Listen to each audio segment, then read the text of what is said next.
With us this morning is Greg Sanfilippo, former Marine, former NYPD officer, vice president of Doyle Security Services. Thank you for your service, and we say good morning to you, Greg. Morning, Ken. My pleasure to be here. That's great to have you on. Let's talk about the extraordinary amount of security that must be in place to keep Maduro and his officers around him. By his officers, I mean our officers, our police officers who are around him safe. Because don't you have to worry about not only him getting out, but others trying to break him out, correct, from the outside? Absolutely. I mean, not only from the threats from the exterior, but you also have to look at interior, right? More likely is, less likely is someone being able to break into the facility, although it is a possibility, and that security exists in rings around that facility from the outside in. But it's also keeping him safe inside from other inmates and from himself. Yeah, so we don't want to happen to him what happened to Epstein, so to say, right? So don't they check on him on a fairly regular basis to make sure everything's safe and in place?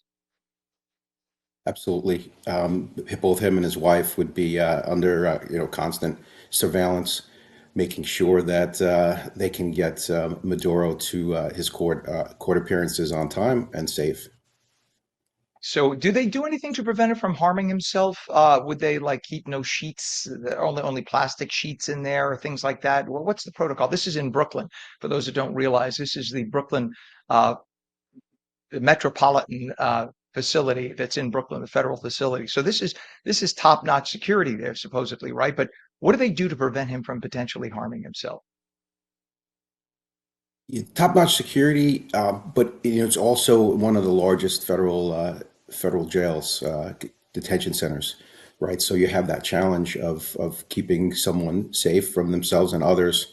But there's over 1,000 inmates in that facility in a confined space, right? So as you were saying, those cells are very a store. They're bleak, kind of what you see on television. Cement walls, a fixed bed, fixed bathroom urinal, and one sink, right? So whether there are sheets in there, most likely not. But depending on the video surveillance, probably I would say a sheet, a pillow, and blankets, something along those lines. But he's being watched constantly to make sure that the same thing that unfortunately happened with Jeffrey Epstein doesn't happen with him. So He's now, got, for he those who needs to don't face realize, his day in court. right, exactly. And it's amazing how we're not cutting any corners and letting him get there fast. It's not until March that he has his next appearance. No special privileges for the dictator. This is also the same facility where P. Diddy's being housed, right? So we have a couple of very major, high profile individuals. Would it be possible that the two of them would bump into each other? I mean, do they have communal time where they could potentially see each other, or is somebody like a Maduro or a P. Diddy kept isolated from everybody else? So depending on the prisoner, there are communal times, but I would say very unlikely that Maduro's walking around and eating at dining time where he's being held separate. Very similar, also held there was El Chapo, the notorious cartel member, Jeffrey Epstein, Friedman. So very high profile federal inmates, go there while they're waiting for their court appearance. So this is not new to them. This is what they do day in, day out. So I'm very confident that he will see his day in court, whether it is March or sooner. Greg, I love your background. I mean, being a Marine, my dad was a Marine too. So again, thank you for your service, and also NYPD, which is the best training on the planet for of any police officer anywhere. So you've seen it all, I'm sure. And how does a case like this affect operational planning for the courts and for law enforcement? I mean, but they must have to set aside a whole block of officers to take care of stuff like this on court day. On court day, absolutely, it's not only federal law enforcement, actually taking in this case Maduro, from the prison to his court. But you're going to have to coordinate with local law enforcement right here, NYPD.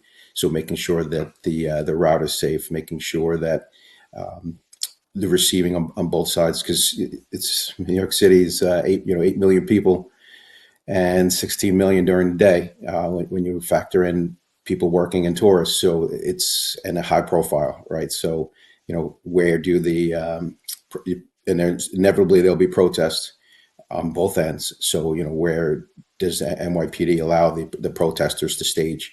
How do we keep them separate from the movement? And that's a finely tuned ballet between the agencies and organizations, and then also keeping those movements, even though they're scheduled and public, how do we keep them somewhat secrets this way?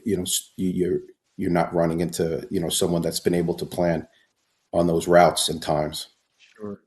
Well, it's amazing. I know the NYPD, if anyone can do it, they can keep them separate. But I appreciate you coming on. We'll talk to you more in the future about this as we get closer to the next court date. Greg Sanfilippo, former Marine, former NYPD officer, and Vice President of Doyle Security Services. Thank you so much for joining us this morning. Thank you, Ken, and thanks to your father for his service. Thank you, sir. You bet.